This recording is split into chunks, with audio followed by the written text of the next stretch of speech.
Hello. This is the final episode of my Social Media is Optional series. This episode in particular, I think, has been one of the ones that's made me think the most. So this whole series, this whole Social Media is Optional series started out as a conversation about marketing your business without burning out, and that social media is actually optional. But it's definitely has been very thought-provoking for me. It's something that has sort of become something a bit deeper for me, a lot deeper actually, if I'm honest. It's kind of changed how I see things. I came into this and I started this thinking that I wanted to help people understand how social media is optional and how we focus on what we own first. And that's definitely still a big part of this. That is the fundamental message of this. But from doing the research and from talking this through, and I've been thinking about this topic a lot over the last few weeks and even like a couple of months really. And it's actually made me feel like, if anything, it's made me realise that social media isn't an option that I particularly want to be taking in my business. I don't want that to be my primary way that I gather business. And I've never wanted that realistically. I've always sort of focused more on the SEO and on the relationship building in particular. But I think this has just reinforced that to me. Just going through this has made that stronger in my mind. It's not really an option I want to be taking in my business. And it's not about boycotting social media or making a political statement or anything like that, really. It's all about choice. It's about having that choice. And for so long, we've been told that these platforms are the only way to be seen in our business. But actually, something we're going to explore today is the fact that the system itself limits and distorts women's voices often. So it is optional. We can choose whether we use social media in our business. And that doesn't mean to say that if you don't, that you entirely disappear and that you end up with, a business that doesn't grow. Absolutely, there are other options, really. So, yeah. So I'm just saying sort of use that rather than using the platforms compulsively, use them consciously. We talked last week about the fact that the platforms themselves are designed to be addictive and are designed to keep us there and keep us sort of hooked on scrolling. But if we use them as a tool, rather than using them as the home of our business, we use them as a tool that helps us to grow if we choose to. Certainly, we don't want those to be the primary way that we're getting business and the primary way that we are actually connecting with people as well, just purely because of the vulnerability of it not being what we own, I think, really. We do own our website, we own our email list, we own podcasts if we have a podcast. And I think that's where the real power can come from us, or for us rather. I think that's really where the power comes, is where we can build spaces that we do actually own and make sure that we're in control of our content. We're in control of the message that goes out about our business, and everything is as we want it to be, really. As I say, it's all about that conscious choice, really. Our voices are being muted. Our voices as women are being muted by the algorithms, and we want people to actually find us when they're looking for our solution to their problem. And that doesn't always happen for women, unfortunately, when they're using social media. So this whole series was inspired by a conversation with Rebecca McKay-Miller from Block and Rose. And we were talking about thought leadership. Her business is helping people explore thought leadership and explore the ways that they want to be known, the things that they want to be known for. And it was a really interesting conversation and so helpful for me, really. I've been dancing around social media being optional for over 2 years now, but I've never, until I had this conversation, I hadn't really mapped out the exact way that could be weaved into my business more, and why that was so important to me, why that is something that I really want to be fundamental to the message of my business, really. And it's definitely been challenging. Like, recording these videos has been very different. It's very different to coming on and talking to you about how to grow your Google business profile, or how to make changes to your website, or how to increase conversions, all of those sort of things that I feel like I could come on and talk about those till the cows come home, really, without having to think too much, without having to really do too much prep or anything. It's something that I feel like I can just come on and chat about. Whereas this has felt like I've needed to do more prep for this. This has felt like I've needed to just gather my thoughts a lot more on this process. So it's been, as I say, been interesting to do. I have I feel like I have enjoyed doing it. And it's something that I've had to remind myself as I've been recording these episodes, that this is the first time I've spoken about a lot of this stuff. So even if it feels like it's not, like I don't feel like, oh yeah, that's a fantastic piece of content, that's a fantastic podcast episode. It's just talking about these things that actually the sooner I start talking about them, the sooner I can become confident to talk further about them, and can help to spread the word, hopefully help even just one person who had never thought about the fact that social media could be optional in a business, which is there are conversations that I have on regularly every time I go networking and I talk to people about what I do and how people can find your business without having to rely on social media. I can see that light bulb moment. I can see that people haven't heard this message before. And when I have been talking about this, there's certainly in the UK space, people have said there aren't many people who are talking about this. So this is why I have to get over myself and just get out there and just start talking about this. Because the sooner we start having these conversations, the sooner people can actually embrace this and just really, hopefully, find that alternative way, find the ways to grow your business without actually using social media, if you choose not to, really. So I've been doing some research for today's topic in particular. It was something that I felt like I didn't want to sort of base it on hearsay. I didn't want to base it on that feeling that women's voices are being silenced by the algorithm and by social media. So I've been doing some research. I've been reading through some white papers, and they've been really interesting. And I think it has helped to reinforce it to me why this is more important than ever. And especially for businesses in beauty, health and wellness. I feel like certainly from reading through some of these white papers, that the businesses that are particularly focused on women's topics, so around health, wellbeing, women's medical health as well, women's bodies, topics like those are often, when people are talking about those things, those are often limited online. So whether it is through social media, or this is also a problem on Google, YouTube, Pinterest, it does seem to be universal, but particularly on social media, this is where I'm sort of focusing on this. But posts about periods or menopause will get flagged as inappropriate. Ads that mention fertility or breastfeeding get rejected. Even words like vagina or pelvic floor can trigger those moderation features in the platforms. And we're talking about anatomically correct terms here. They're getting censored or getting completely removed. And male-focused content that uses anatomically correct terms are often approved. So there's even cases of hashtags and keywords that are used in medical context. So there was the hashtag vaginal cancer or vagina cancer that got banned from, I think this was Instagram.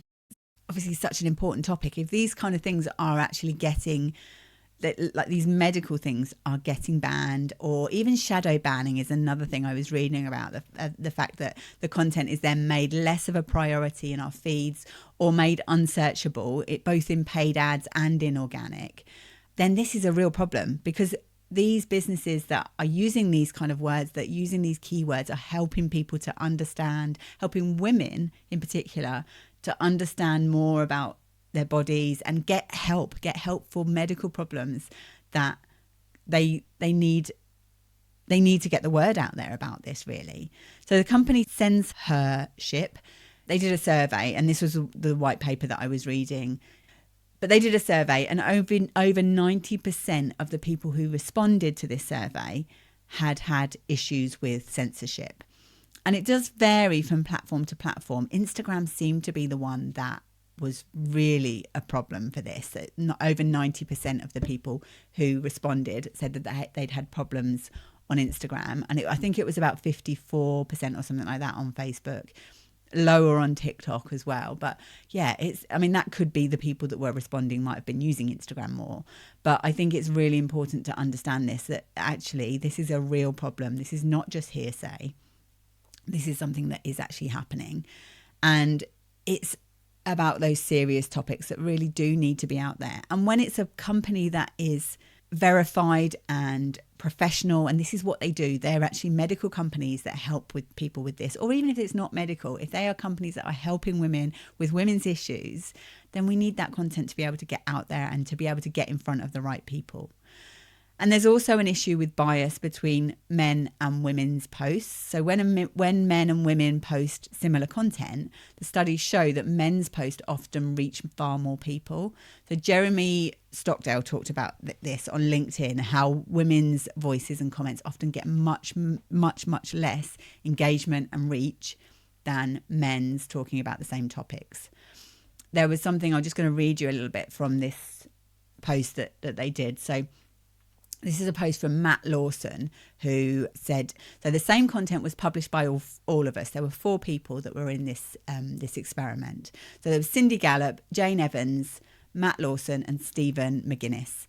Cindy's posts reached 801 people, which was 0.6% of her followers. Jane's reached 1,327 people, which was 8.3% of her followers. Steve's reached 328 people, which was 51% of his followers. And Matt's reached 10,408 people, which was 143% of his followers. So that's a pretty incredible stats. That was for the same content. When I was reading through this and reading through Jeremy Stockdale's post about this as well, there was so many comments on there from people, from women in particular, showing how, or saying how they'd experienced this themselves, how they had experienced where they comment on posts and they get a much lower reach than men who are actually doing that, or their posts themselves, they post on there and actually their voice just feels like it is not being heard. Coming back to the censorship part of this as well, what a lot of people in the survey actually said was they started censoring themselves. So they started changing the language that they use in their posts. I saw some where people were like changing the spelling of vagina so it had a 4 in the middle of it instead of one of the A's or something like that. So it's ridiculous that people have to do that they have to actually make those kind of moderations to their post and censor themselves in order to get their post in front of the people that they're trying to reach. And a lot of this as well, people were saying that they actually don't even appeal it a lot of the time because they're then worried about further repercussions. They're then worried about further posts being banned and actually, you know, their content then being devalued and delisted even more. That's not good because it's women's voices being silenced, women's voices actually not getting out as they need to, really. And the platforms themselves say that it's the algorithm that's causing this. But that's the fundamental problem, is the algorithm, it has so much bias in it, and that bias just keeps repeating and repeating and repeating. So unfortunately, yes, it's the algorithm, but the algorithm is the problem, basically. The algorithm and what the algorithm is written on. And unfortunately, a lot of the internet is created on content that's written by men for men. There's so many instances of this. There's a really good book, and I can't remember the name of the author, but it's called Invisible Women. And that talks about the stats and the data around how there is a gender bias against women that is repeated across all sorts of industries, even things like crash test dummies and those kind of things. That cars are still built around crash test dummies that are anatomically set up for men's bodies. So women are much more likely to be seriously injured or killed in a road traffic accident because of the way cars are designed, because they're not designed for women's bodies.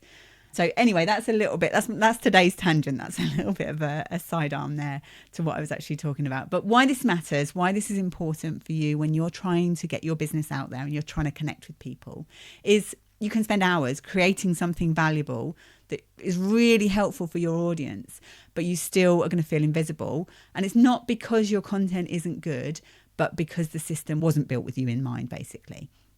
And part of the problem with this, part of the problem with the algorithm being wrong, is that there's not enough women in tech, and there's not enough women in tech leadership as well. So there's not enough people that are actually going through and do it and teaching the algorithm what to do. And we're kind of at a point now where, because AI is doing that, the algorithm's almost teaching itself. But there are still people there looking at these posts, looking at whether they should or shouldn't have been flagged or banned or, not approved. And if they don't have enough women sitting there looking at these posts that have the understanding of women's bodies, the things that women need to hear about, the things that may not be sexually related, but are actually them being flagged as that kind of inappropriate content. So we need more women in those kind of industries that can actually do that. And that involves the platforms themselves trying to actually recruit more women in those kind of jobs, really. This is something that happened with Apple when Apple first launched its health tracker app. Because they didn't have any women working on the design of this, they didn't include a period tracker into the health tracker app. And it was only once that was actually pointed out that they even realised that women would want to do that. Or at Google, where they never had parking spaces close to the building for pregnant women because they didn't have any women in leadership roles there that would actually point out that might be helpful for women, really. So we're already at a disadvantage. So I think using platforms that contribute to that aren't actually helping us to really market our business. The system is already stacked against you. So let's focus on the stuff where we have more control over it and we can actually connect with people when they're searching for what we sell. So when I was doing this research, I read to reach women under 35, you have to be on TikTok or Facebook. And it was actually a woman that had said this. I didn't make a note of her name, but that then put a little gremlin in my brain of like, oh, maybe I have got this wrong. Maybe, maybe this is like back in the early internet days where I talk about when some businesses that embraced the internet and got a website and went on the internet and went and did really well. And then there were some businesses that didn't, and they weren't generally the businesses that did well. But I had to have a little word with myself, really, and I had a little think about this.